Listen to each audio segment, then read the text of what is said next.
Elle n'aurait jamais imaginé vivre une telle traversée du Pacifique. Embauchée comme skipper pour convoyer un catamaran en Australie, cette ressortissante russe a vu son capitaine changer de visage.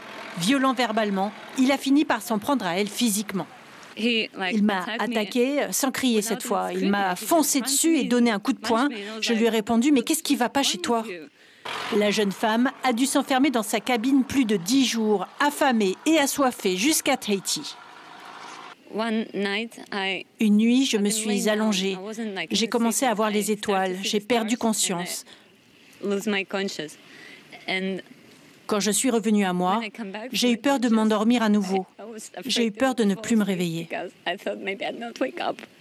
Une histoire qui vient s'ajouter aux nombreux témoignages recueillis par ce groupe Facebook. Nous joignons par téléphone une autre victime originaire de Tahiti. Embauchée comme hôtesse, elle a dû affronter un skipper malveillant.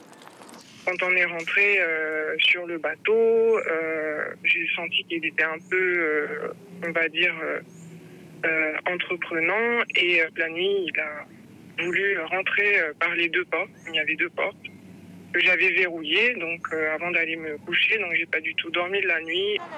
Cette jeune femme d'une vingtaine d'années a fait confiance de son côté à un homme de 69 ans, recommandé par son entourage. Mais quelques jours, seule avec lui, ont suffi à révéler sa personnalité. Au début, ça a commencé par juste des compliments, un peu toute la journée.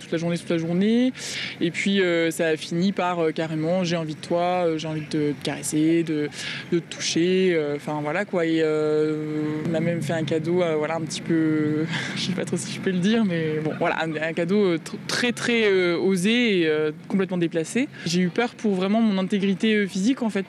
Depuis quelques années, le bateau stop est à la mode. Skippers et équipiers se rencontrent grâce aux réseaux sociaux. Directeur d'une marina depuis 20 ans, cet amoureux de la mer dénonce ses comportements. C'est complètement inacceptable et il faut en parler. Et il faut aussi que les gens soient sensibilisés à ça, ne jamais monter sur un bateau, éventuellement sans contacter les responsables des différentes capitaineries des ports.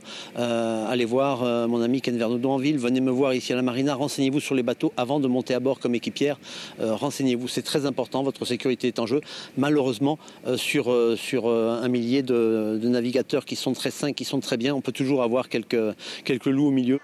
De son côté, l'association des voiliers de Polynésie lance le même appel à la prudence.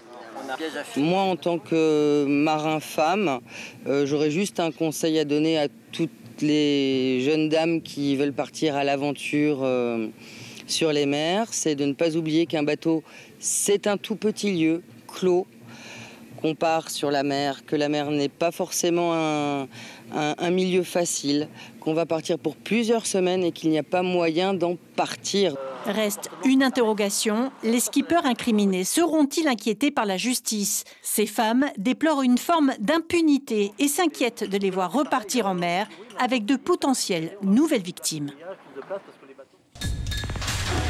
L'information en continu sur Polynésie la première, Internet et réseaux sociaux.